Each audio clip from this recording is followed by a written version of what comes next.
One thing I've noticed you guys enjoy here on the channel are the trivia videos about missions or curiosities on a specific theme. So, in today's video, I'll be bringing you 30 curiosities about the endings of GTA 5. Specifically, I'll only be talking about the 3 final missions, which are option C, killing Michael or killing Trevor. Alright? I won't spoil what happens after these missions, just trivia about the missions themselves. So, if you enjoyed the channel, go ahead and hit that like button right at the beginning of this video to show your support, and also subscribe, and let's get started. Let's start here by first talking about Trevor's death. We're going to give around 8 curiosities about this mission. Here we go. First, the name of this mission is Something Sensible. For those who play in the repeat mission function, you may have noticed this, and this is a direct reference to what Steve Haynes says in the mission Lamar Down, where they ask Franklin to kill Trevor, where he says that killing Trevor will be the most sensible option, or that Michael will be something sensible, something like that. I'll let the excerpt running for you, but it's a clear reference that Michael is a sensible guy and that his sensibility comes if you kill Trevor.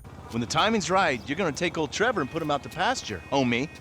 Michael will be sensible, but Trevor won't be. Normally, after starting the mission to kill Trevor, we usually get in the car and go after Trevor right away. However, if you go back to where Franklin was standing, talking to Trevor, almost always you will be able to see a glitched pistol floating there. This mission was designed so that you would never be able to catch up to Trevor, but at the same time, you never lose sight of him. So when you are far from him, Trevor will slow down, and if you are too close to the car, Trevor will disproportionately speed up. But an absurd thing you can do here is to take this route that I'm taking. I overtook Trevor very quickly and his car, yet he managed to catch up to me at a completely absurd speed, man. Totally disproportionate. It felt like there was a rocket coming after me, even though, in theory, Trevor's car shouldn't be faster than Franklin's, since Franklin's car is a sports car. Furthermore, he still manages to be much faster, which is quite disproportionate. Besides being very fast, Trevor's car also becomes completely invincible during the mission. If you manage to, at some point, throw some sticky bombs or grenades or whatever that could blow up Trevor's car, you will see that it won't explode. It will remain 100% intact. If you don't shoot Trevor when he's on the ground, Michael will complain to you, and then he will draw his gun and shoot Trevor himself. Funny to note that Michael's aim is simply perfect in the game, right? That's his special ability, and yet he chooses not to shoot Trevor directly, but instead at the gasoline to make Trevor die burned. When the gasoline truck explodes, Michael feels the impact of the explosion. However, when Michael's car, which is right there, explodes, they don't feel it. It's very interesting because in older versions of GTA 5, there was a bug that caused Michael to die during this cutscene as soon as the second car exploded. This bug happened randomly. To fix this, Rockstar made these characters invincible after the explosion of the truck, or a little before, I don't know. But anyway, in this mission there is also a very interesting plot hole that at least I haven't seen anyone being able to explain yet. Even though Michael arrives in that blue car, which is the car he crashes into Trevor's car, causing it to hit the truck and all, when it's time to leave, Michael's car is waiting for him on the other side of that location. Very strange, right? Because how is Michael's car there since the call was sudden, right? Where are you? I'm here, and Michael went there with that car. He wouldn't have had time to prepare, wait at that point, and then come with the blue car to join the chase. Anyway, you guys got the idea. The ending that contains Trevor's death is the shortest ending in the GTA saga, simply being an initial cutscene, a race until you reach Trevor, and when you get there, it's a final cutscene. If you count the 2 cutscenes, it ends up being a little long, right? But still, this ending is very short. And if you compare it to all the other endings in GTA sagas, at least that I've seen, there isn't any shorter than this. Let's move on from here to Michael's death, which has about the same amount of curiosity. Got it? Many people believe that Michael's death ending feels a bit forced for you to feel remorse,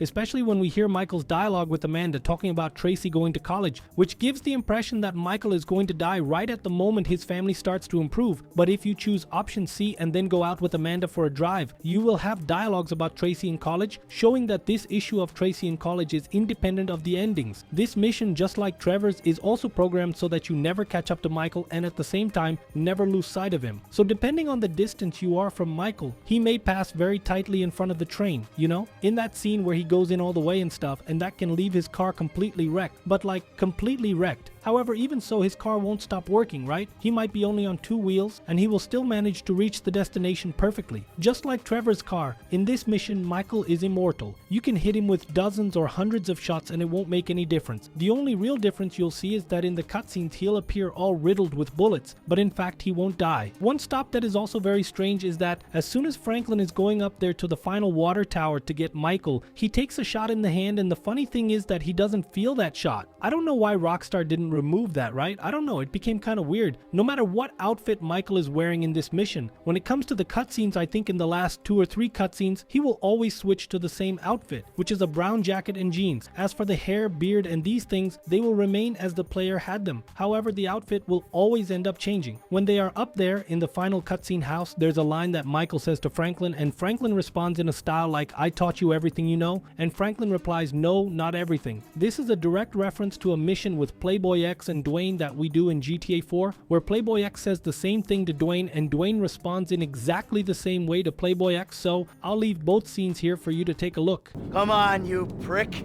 I taught you everything you know. Not everything. Man, hey, Dwayne, this is Nico. Hey. Nico Dwayne Forge. Taught me everything I know. Not everything. There is a theory that Michael really liked Franklin, basically like a son. That's why he misses several shots in the final moment against Franklin. We can consider that Michael's special ability is shooting accuracy, right? That is Michael's biggest advantage. He can see things in slow motion, which makes him act faster compared to normal speed, and he has very high accuracy, so it wouldn't make sense to miss so much at close range. Furthermore, another factor that leads people to believe that Michael really liked Franklin and that Michael didn't have the courage to kill him is that at some moments Michael speaks as if he were almost crying. The tone of his voice sounds like that of someone who wanted to cry. 2-bit gangster gone 3-bit. And now you're gonna... Gap! The only one who was ever decent to you! And these two things lead us to believe that Michael liked Franklin so much that he actually couldn't bring himself to kill him. Michael himself gives a hint in the game about whether that ending is canonical or not. At the moment Franklin is holding Michael with one hand only, he repeatedly says, "You made a hasty decision and you made the wrong choice." You made the wrong call! Ah! Of course, you can interpret this as a part of the game where Michael is saying this to try to get away, or you can also interpret that you chose the wrong ending. Even if you regret the decision to choose to kill Michael and try to save him, he will headbutt you in the nose. Instead of being saved, he will fall to his death in the same way. The only difference is that Franklin's nose will be bleeding. This is a fact that few have noticed. After Franklin kills Michael, he calls Lamar and he says exactly the same phrase that Michael says to Franklin at the end of the Fresh Meat mission when they are talking about betrayal. Something about when your legs can't run anymore and you kind of give up or something like that. Michael said this to Franklin in an attempt to justify the betrayal he committed in the prologue, and Franklin still doesn't embrace the idea. However, after Franklin ends up betraying Michael, he calls Lamar and says exactly the same phrase. Take a look, this one is really top. Alright, look. I made a judgment call. I don't know if it was the right one. I did what I thought I had to do. I had a young family, Franklin. I was running with a crew of crazy motherfuckers with nothing to lose. I saw an out. A future for me, for my family. I took it. You took it? Man, you burned every motherfucker you've ever known. It was that or die.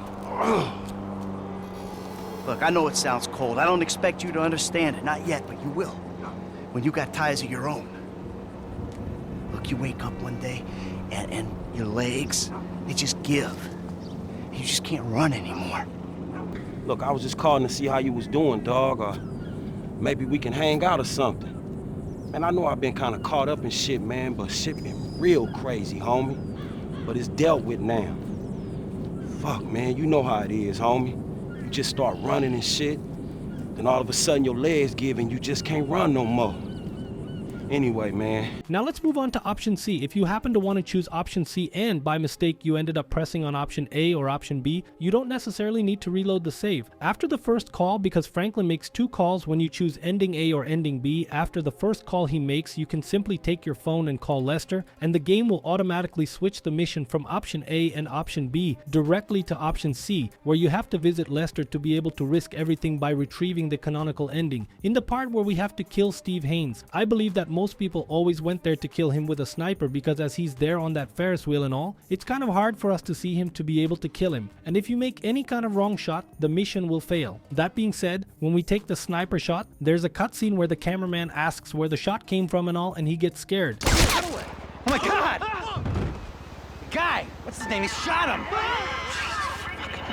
However, what I think some people didn't know is that you can also do the same thing with the RPG. You can take a RPG shot, it will show from afar the scene where the Ferris wheel cabin is hit and kills the cameraman and Steve Haynes. When we're going to kill Mr. Cheng, which we're already playing with Franklin, you can do a bug where you'll leave all the NPCs floating. To achieve this, it's a little complicated, but you can try several times until you succeed. There's no limit to attempts. Just when you're getting there with Franklin, you throw a sticky bomb on the ground to kill yourself, and as soon as the game restarts at the checkpoint, you press there to repeat the mission. As soon as it starts, you activate Franklin's special ability, and you have to make an exact shot at Mr. Cheng. At Mr. Wei Cheng, not Tao Cheng, he's in the middle car on the left side. So if you shoot any other character or miss the shot, this bug won't happen. However, if you manage to kill Mr. Cheng on the first try, all the other NPCs will be stuck inside the car, and then you just have to get there, get in the middle car, and walk away. You'll see all the other NPCs floating. In fact, you'll also be able to see Tao Cheng inside the car. He'll be a bit glitchy. But anyway, no problem. And you, who are completing the game and are worried if this will affect the mission or mission progress, can rest assured that it won't. To continue the mission after this bug, just kill all the floating NPCs and those inside the car as well, and the mission will proceed normally. An interesting thing to note about Wei Cheng, right, and the whole Chinese triad that we kill with Franklin is the following. When we get there, Tao Cheng is there, and I believe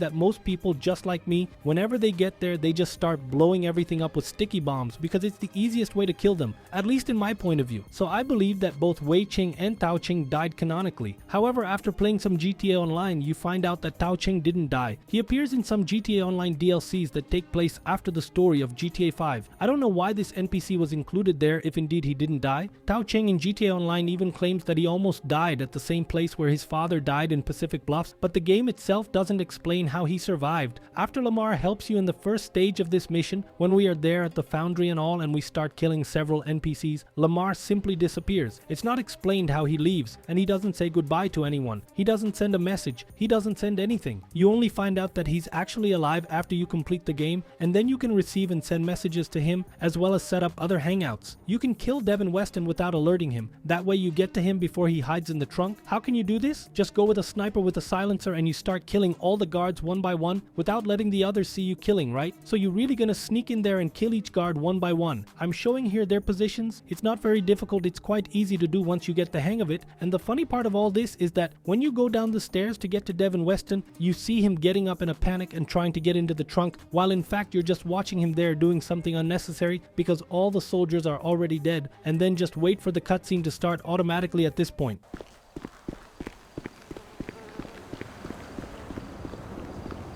That's Trevor Phillips, you idiots!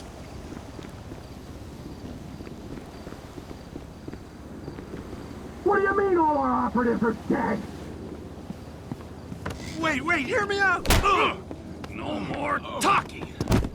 After we captured Devin Weston, despite hearing his voice in the trunk of the car, there is no NPC inside. Rockstar probably did this to save memory in the game, right? Not exactly memory, but so that it doesn't consume as much of the computer or console hardware that is running it. In GTA 4, if I'm not mistaken, in another GTA game, which I don't remember which one it is, this didn't happen in the trunks. There was always an NPC that we were supposedly carrying, and depending on whether we hit a part of the trunk, we could even see an arm of his sticking out or something like that. In GTA 5, this doesn't happen. Also because that trunk is extremely difficult to open. You have to hit it 1,000,000,000 times for it to open or use a mod, and only then you will see that there is nothing inside. In the end, when Devin Weston's car is thrown off the cliff, it strangely ends up exploding, as if it had a bomb or something like that, because naturally it doesn't explode. If you take the same car, come here and throw yourself, you will see that it won't explode, even if you throw yourself in exactly the same position. Even if the car is already very beaten up and all, it won't happen. There were many doubts in the past about which ending of GTA 5 was the canonical one, and today I can say that from my point of view, I am almost 100% sure that it is option C. This is because nowadays GTA Online takes place after the story mode of the game. When the DLC The Contract came out, we see Franklin passing by the movie studio, where he mentioned that a friend of his works there, and as far as I know, the only friend that Franklin has who works at the movie studio is Michael. So much so that after that,